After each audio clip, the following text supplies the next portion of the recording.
Hi everyone, my name is Varun Chandrasekhar, and today I'll be presenting my research project titled The Classification of EMG Signals Using Machine Learning for the Construction of a Silent Speech Interface.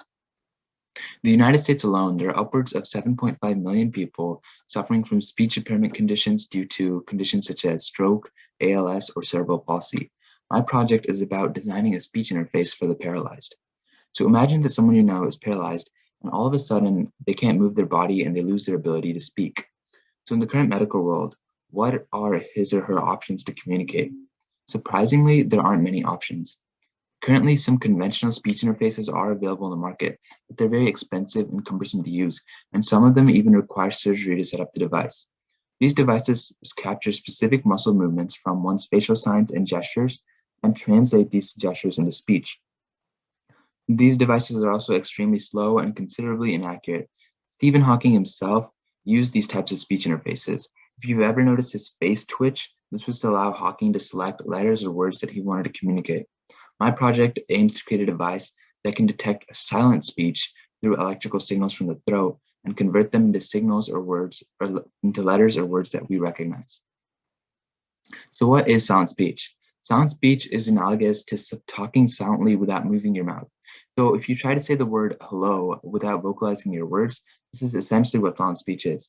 So even though silent speech is voiceless, the speech centers inside the brain still produce electrical signals that generate EMG signals in the throat. EMG signals, or electromyograph signals, are electrical signals generated by muscle contractions. The electrical signals from the brain are sent to muscles responsible for speech in your throat and mouth, which in turn produces EMG signals to initiate speech.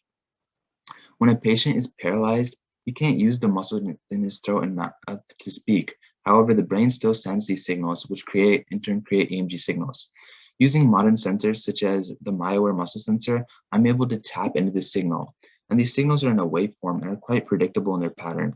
So depending on the word spoken, I can use the signal and translate that into the word using machine learning algorithms. And the reason why I use machine learning algorithms is because these signals are hard to decipher with the human eye or regular computer programs. So to emphasize the need for machine learning models, I've displayed 3 ways of representing EMG data. All of this data is the EMG signal for the letter A. It would be nearly impossible for regular computer algorithms to use this data to translate other EMG signals into speech. This is why machine learning is important. It allows the computer to learn on data sets and learn what kinds of EMG signals constitute the letter A and what types of signals make up other words or other letters. In this research, I explore the following machine learning models. In a CNN, images are passed through layers that learn features of an image and through several other layers for classification. Pattern recognition algorithms, on the other hand, attempt to develop a division between 2 different classes, as you can see here. These algorithms were explored due to the gap in research present on the optimal machine learning model to use in a silent speech interface. To build a CNN to classify images, I used a process known as transfer learning, which is essentially just reusing a pre-existing CNN and then using it for my own purposes. So this is useful as I can use transfer learning to build a quick and accurate CNN. I used GoogleNet, which is currently the best performing CNN in the world. And so by using transfer learning, I'm able to easily use GoogleNet to train accurate machine learning models on the EMG data that I recorded, as shown here. In this study, I explored 7 different types of pattern recognition models. So in pattern recognition, again, there's divisions built between 2 different classes. However, there's multiple ways to build these divisions, resulting in different types of algorithms. These were the 7 algorithms that I explored, and the type of division that each algorithm is based on is given here. So why am I exploring these models? With machine learning, you can give a computer data and it produces an output. However, no one knows what the computer is actually doing to make a prediction, creating what is known as a black box or cloud of uncertainty. So because of this, it isn't possible to identify the best machine learning model to use for a given problem without trying out all the possible models.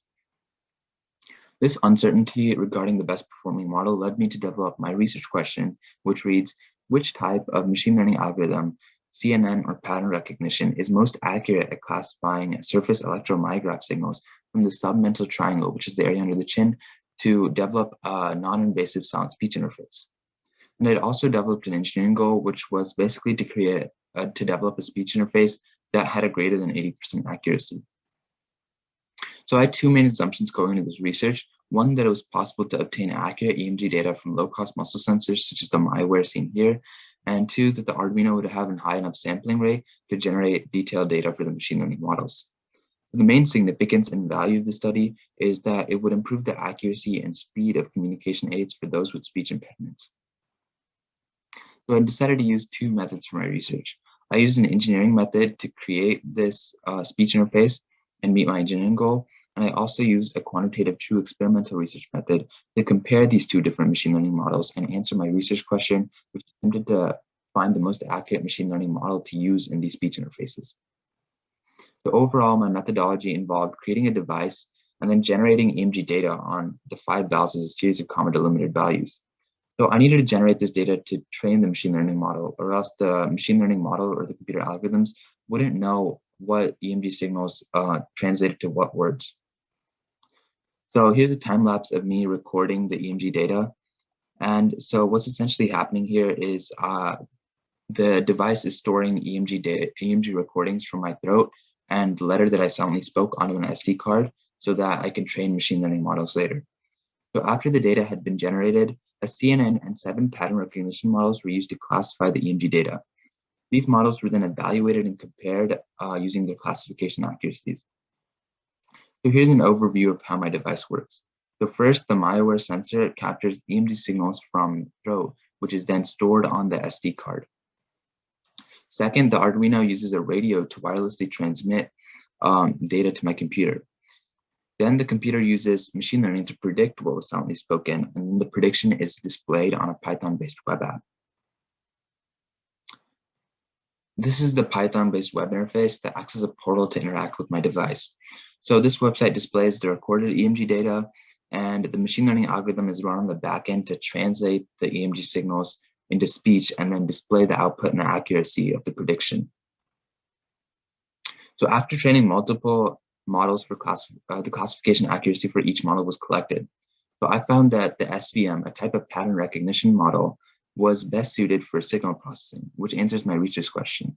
This device also had a high accuracy of 80.1%, which barely met my engineering goal. So displayed on the screen is a confusion matrix, which is commonly used to analyze machine learning models. So on the y-axis, we have the letters that I was actually attempting to say, and on the x-axis was the letters that the computer predicted I was saying. And this blue diagonal indicates the correct predictions that were made. So for example, if I was actually saying the letter B and the computer predicted that I was saying the letter B, then that would be a correct prediction. Whereas if I was saying the letter A and the computer predicted that I was saying the letter E, that would be an incorrect prediction, and it doesn't lie along the blue diagonal. The orange boxes signify incorrect predictions, showing us what kind of data the model had trouble predicting accurately. So we can see that most of the incorrect predictions occur with the letter A. So for example, with the CNN model, 35% of the time that I said the letter A, the computer predicted I said the letter I. And this kind of makes sense, as when you're silently speaking the letter A, the same muscles are activated and correspondingly similar EMG signals are produced, which resulted in many inaccuracies for the CNN model.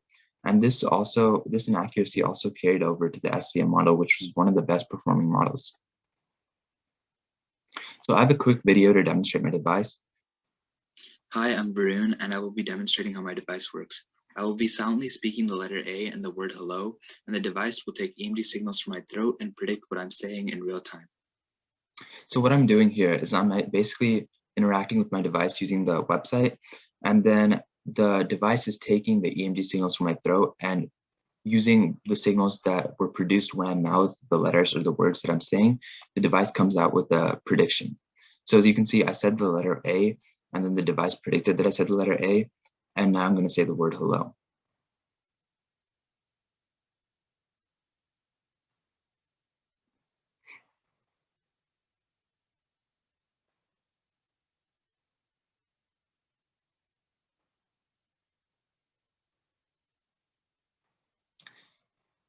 So in the future, this device would be able to predict more letters and words or even sentences if more data was collected for training. So in conclusion, I met my engineering goal of creating a speech interface with greater than 80% accuracy and answered my research question that the SVM pattern recognition model was the best suited for use in a speech interface. So this device has a whole host of implications and can revolutionize the world of speech interfaces. So with just the click of a button, you could easily harness the power of modern technology and machine learning to speak in real time. So here are my sources, and thank you for listening.